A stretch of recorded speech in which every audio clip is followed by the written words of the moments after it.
$40 million mansion with golf course in the garden, $20 million penthouse with infinity pool. Footballers have billions of dollars now, but you know how they lived when they were poor? These are the top 10 footballer houses then and now, and knowing how they lived before the fame will surely blow your mind. Let's start with Ronaldinho. Born in Porto Alegre in 1980, he raised in a small wooden house with two other siblings. His father was a welder during the day and the nightly watch in Grêmio soccer stadium because the family struggled financially. The father was certain that his son could be the best of the best, but unfortunately he drowned in a swimming pool when the boy was 8. But he was right. The boy grew up to earn his first $1 million check at the age of 18 in 1998, when the club Grêmio signed him and gave birth to a legend. Today he has the privilege to relax in one of his many mansions and properties around the world because, you heard that right, Ronaldinho owns multiple properties all around the globe, one of which costs $15,000 a night. As inspiring as this glow up is, it only gets better with Luis Suarez at number 9. I don't think I need to describe his living conditions because just look at this shed that he grew up in. Born in Salto, Uruguay, one of 7 children, his father was a porter and his mother a housewife. Believe it or not, Suarez couldn't even afford to buy football shoes. Things changed when his mother introduced him to Lloreta, a rich football club in Montevideo, where he secured a hat trick as a sub in his first friendly match. Fast forward a couple years later, his $3.6 million house in Barcelona is just a few miles away from Lionel Messi's.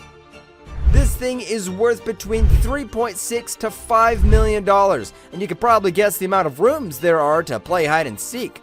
This is your top-of-the-line mansion with necessities like fancy architecture, a security system that looks like it's hiding a fortress, and of course a pool to complement everything there is to offer.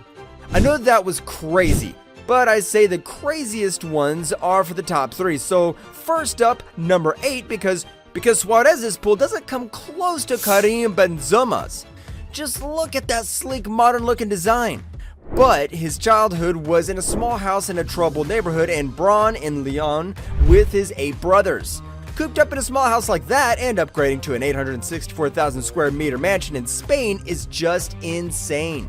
You can only expect so much with a net worth of over $100 million. He also has a trophy room where he showcases his achievements. I mean, why wouldn't he? With several La Liga titles, multiple UEFA Champions Leagues, French Player of the Year, and Ballon d'Or. Hey, man, I know. Do you want to have a house like that, right? And now you can, because Didier Drogba put his Surrey mansion up for sale. But before that, let me take you on a trip in Ivory Coast. Drogba grew up in the suburbs of Cocody with parents that weren't the wealthiest. The financial issues were so hard, he couldn't pursue his passion for football. And now, look at that. This bad boy has not 1, not 2, not 3, but 6 bedrooms and an indoor pool. Lavish bathrooms, wooden finishes in the kitchen, a pool opening up to the garden, and that incredibly fancy wooden staircase that spirals through the middle makes this a must-have home. Heck, even I thought I would have bought it if I had £6.25 million. But that's nothing compared to number 6 because Zlatan Ibrahimovic probably had the riskiest childhood. In his autobiography, I Am Zlatan, he talked about his upbringing in a divorced household filled with child neglect. When he had to live with his father, he resorted to stealing bikes to make ends meet. From a difficult upbringing to becoming, well, do I need to give you a story about a god Zatlan? He owns properties in Los Angeles, Manchester, Paris, and Milan. Only one of his mansions was on the market for £4.8 million. Sources say he even paid a reported £30,000 a month to live in it from 2016 to 2018. There's 6 bedrooms, 4 floors, 6 suites, gym, bar, wine cellar, and game room, along with covered terrace and high-end security system. In other words, hide and seek would go crazy over there. I'm pretty sure Zlatan doesn't want his past self to visit him in the night to steal his car collection, which is worth $3 million. From counting the pennies in his pocket to throwing away millions on sports cars on every birthday. Crazy, right? But let me throw in the top 5 really quick with Gareth Bale. His father was a school caretaker and the mother was an operations manager. He grew up in Cardiff, Wales in this house, where his parents still live. Then he became one of the most paid footballers in the world in his house. It's kind of house they film movies in. Usually I talk about the massive bedrooms and perks of these houses, right? Assume Bale's mansion is the same, but his backyard is big enough to fit a 3-hole golf course. After he announced his retirement, he revealed the golf course with 17th at TPC Sawgrass, the postage stamp 8-hole at Royal Troon, and the 12th at Augusta National, all in his backyard. You can assume the price tag on construction was way up in the millions, and if you were to add that to the cost of the mansion itself, I don't even know if I could do that much math. But here's someone who didn't grow up in a simple house in Cardiff because Neymar couldn't even afford football shoes. Growing up in Sao Paulo, one of the most densely populated cities on earth, Neymar's early years were a struggle. His family were all squeezed into his grandparents' house, and his father described the place to be somewhere where everyone threw their garbage. The family hardly had enough money to buy food, and the hunger and lack of essentials is what drove the man to the man he is today. The classic tale of rag to riches can make anyone cry, like it did Neymar himself when he reached to a replica of his childhood home. Let's just say his room is probably smaller than his closet, because today Neymar's mansion is so huge you could land a helicopter on the roof. Who even needs a helipad at their home? More recently, Neymar built a personal go-kart track for his friends and family. There's also a volleyball and tennis court along with a very necessary swimming pool. On top of that, he built a 1,000 square meter artificial lake because if you're worth $250 million, you have spare change in the thousands. But hey, things are getting crazier because at number 3, we found one of the top paid footballers in 2023, Kylian Mbappé. No, he didn't live in the sewers of New York with a rat to teach him martial arts. Instead, he was raised in Bondy, a suburb of Paris.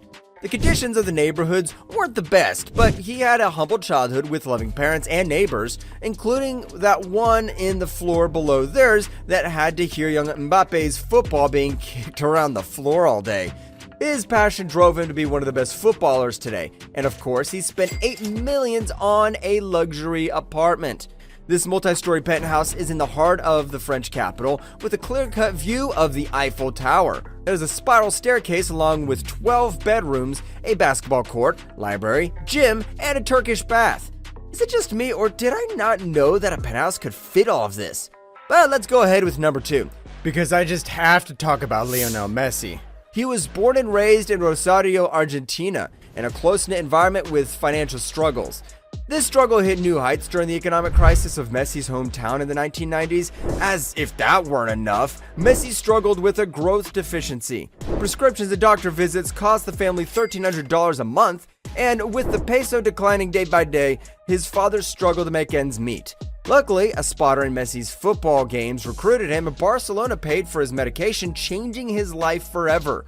Fast forward to today, one of the greatest football players of all time comes with a very heavy paycheck and cashed it in on a $10.75 million mansion in Florida.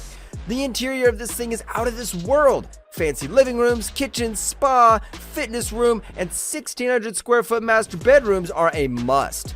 Yes, you heard that right. A bedroom the size of the average flat in New York. And lastly, this video ends with none other than Cristiano Ronaldo. Was born in Madeira, a small island in Portugal. He grew up in poverty where he literally had to clean streets and beg for food to support his family. He talked about how his family would beg outside of McDonald's for food and money right beside the stadium his alcoholic father worked at as a kit man. But now, he's the world's highest paid soccer player in 2023. Because of his move to Al Nassr, he stayed in lavish suites that cost £250,000 a month. That's not even the average man's yearly income. Oh, and this apartment has up to 17 rooms because a family of 7 needs that many rooms, right? In his house, I don't even know where the entrance is. One of his many mansions in Cheshire cost around $7 million with 23 acres, a pool, 4-car garage, and a theater. And it's only one because I can't count all the houses he owns. Good job, Cristiano. Hey, those were the top 10 footballer houses then and now. Remember to subscribe and leave a like, and I'll see you in the next one.